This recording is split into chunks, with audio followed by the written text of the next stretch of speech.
What's going on, people? My name's Chopper.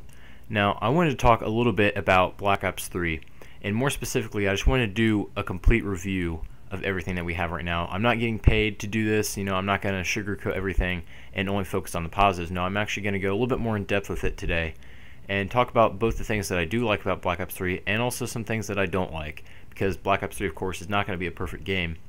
It looks very good, like from what we've seen stuff, but it is not going to be perfect, and we need to discuss some of the things that's going to make it not perfect. We need to discuss things that are going to make it good. The gameplay that you're going to get to see is just me just having fun with this battle royalty. I know you see it so much in my videos recently, but I don't know, I just seem to get really good gameplays with it. I mean, I end up getting the vicious medal in this in the second half. This is definitely more of a second half type of game, so make sure you stick around to see it. And without further ado, let's just jump into this. Now, I've got a couple things written down that we need to talk about. So first thing I want to talk about is that Black Ops 3 will have a higher skill gap, in my opinion. I think it's going to have a higher skill gap than Advanced Warfare. Now, Advanced Warfare did have a high skill gap with the exosuits, and Black Ops 3 has its own movement system, which we'll get into a little bit later.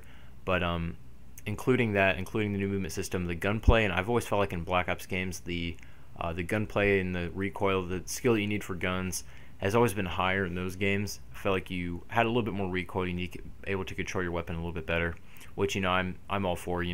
I think it requires a little bit more skill than some other Call of Duty games. So I think it'll have a higher skill gap and it'll reward more skilled players, which I'm totally down for. That's a good thing to me. And if you consider yourself a skilled player, then this should be good news for you. Another thing I want to talk about is the gameplay itself. It feels a lot like Black Ops 2.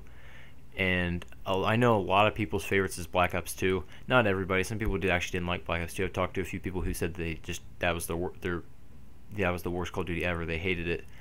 And I gotta be honest, Black Ops 2 is probably one of my favorites since Modern Warfare 2. And I really want Black Ops 3 gameplay to feel like Black Ops 2.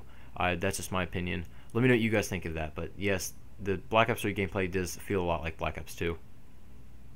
Another thing, and this is more just of a consumer standpoint, it's going to have more content than Advanced Warfare, and possibly even Ghost. Now, probably since Black Ops 2, in Black Ops 2 we had multiplayer campaign and zombies. In Extinction we had, Ghost, we had Extinction, and of course the campaign multiplayer. Same thing with Advanced Warfare, but Advanced Warfare didn't really ship with a real third game mode. You know what I mean? You had to pay extra for the DLC, the Exo Zombies, which I don't agree with.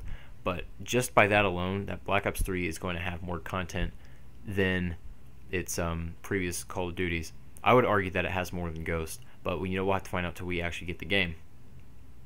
Another thing is the community sharing. Now, there's a lot of things to talk about right here. The customization, the gun camos and stuff, you can actually make your own gun camos and then share them with the community. People can download them and wear them.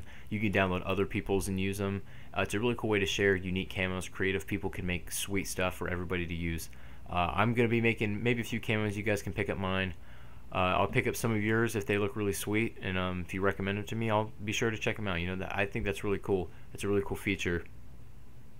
And theater mode is coming back. I just want to throw that in there really quick. Theater mode is back, and I'm a huge fan of theater mode. I always go into theater mode if I make a sweet play or something. I just want to see it again. It's really cool to see it from like third person or whatever. You can do a lot of cool things with theater mode, so that definitely is coming back. Another thing, this could be in the unbalanced section of this video, but the specialists. Now, I think those look really fun, and each specialist kind of can counter the other if you think about it. Like the Annihilator pistol can one-shot the, I don't know, just any other specialist that someone's using, and they all sort of have their own little perks and abilities that can counter each other if used properly. So we'll have to see like the balancing issues on that, but I think that's going to add like another layer of strategy into the game. It's going to be interesting to see how highly skilled players actually use these things. So I think the specialists are a good thing overall. Another thing a lot of people got turned off from Advanced Warfare was the emphasis on skill-based matchmaking. That's been lowered in Black Ops 3. Black Ops 3 does not have a huge emphasis on skill-based matchmaking. It's more like Black Ops 2. It has it a little bit, but it's not bad at all. Honestly, I didn't even know it existed in Black Ops 2 because it was not very prominent whatsoever. So that's a good thing, if you're not a fan of skill-based matchmaking. Another thing I was talking about earlier is it's rewarding higher skilled players. the one thing I'm going to talk about is the high caliber attachment. That attachment will reward headshots more, and headshots have always been kind of not existent in Call of Duty games. They don't really do that much more damage, but with this high caliber attachment, it makes you want to get headshots more, and it'll actually reward more headshots. So it's rewarding more skilled players who can actually get those headshots. Now, we need to move on to the negative section of this video, because I said this is going to be an honest overview, and it wouldn't be honest if I just talked about the good things. Now, there's definitely some bad things I want to talk about. First thing I want to talk about is that it's still on the same engine from 1996. Yes, the Quake engine. Obviously, it's been worked on, it's been redone a little bit. It is not a new engine though, no matter what they tell you. It is still the Quake engine. There was this really awkward Ghost interview where the guy basically got pressured into revealing that it wasn't a new engine. He tried to chalk it up to be like some new next-gen hardware built from the ground up, but it's not. It's still the same engine. It's just upgraded a little bit. Better sound, better graphics, whatever. But it is not a new engine. It's not a next-gen engine. In fact, it's older than me. I'm just going to say that right now. That engine is older than I am. So it is still running on that. And I don't think that's a good thing if Call of Duty wants to advance. Another thing is that lag still might be an issue. Now, I say might because Vonderhaar has been tweeting recently about he's got some networker. He calls him the dude fixing on input lag, network, I don't know, all kinds of stuff. I don't even know what most of it means. But he said he has a dude working on it, so we'll see about that. I haven't got my hands on the game on an online scenario, so when the game actually comes out for online, we'll have to accurately judge how the lag is in that game. But Vonderhaar seems pretty confident that it's not going to be so game-breaking this year. He said there's still a lot of work to do, but we'll see what actually happens when the game comes out. Another thing kind of relating to network and all that kind of stuff is that there's no word on the dedicated server coverage. Now, Advanced Warfare uses this really goofy, I think Ghost used it too if I'm not mistaken, this really goofy hybrid system where you would either be on the dedicated server, you'd be on like a peer-to-peer, just depending on where you live and stuff like that. I don't know, it's a very weird system, but it wasn't completely on dedicated servers. They said they were launching them, and they did, to be fair, but not everybody gets on them is the bad thing. So if they add more, that should help people's connection, but we have no official word if there's going to be complete dedicated server coverage, and that kind of worries me. So we'll figure out about that when the game comes out. Can't really judge that too much yet because it's not, of course, we haven't got our hands on the game yet on an online situation. And then one more thing I'm going to talk about, actually I have two more points.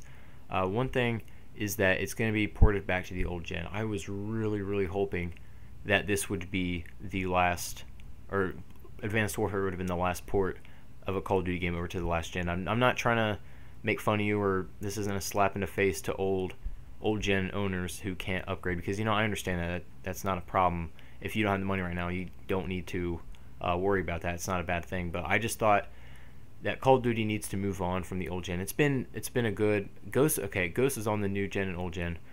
Advanced Warfare was, and I think Black Ops 3 needs to just be next gen only, because people are saying it's going to be held back by the older generation.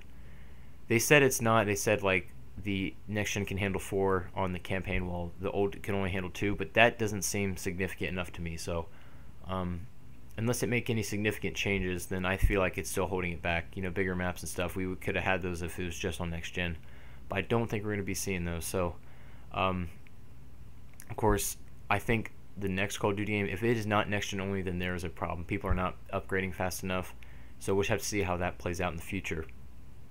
And the very last thing I want to talk about, it kind of relates back, could be a positive thing, could be a negative thing, is the movement system. A lot of you guys aren't a fan of it. I personally am. I kind of like that kind of stuff, the jumping around. But some people don't like it. They feel like it doesn't feel like Call of Duty anymore.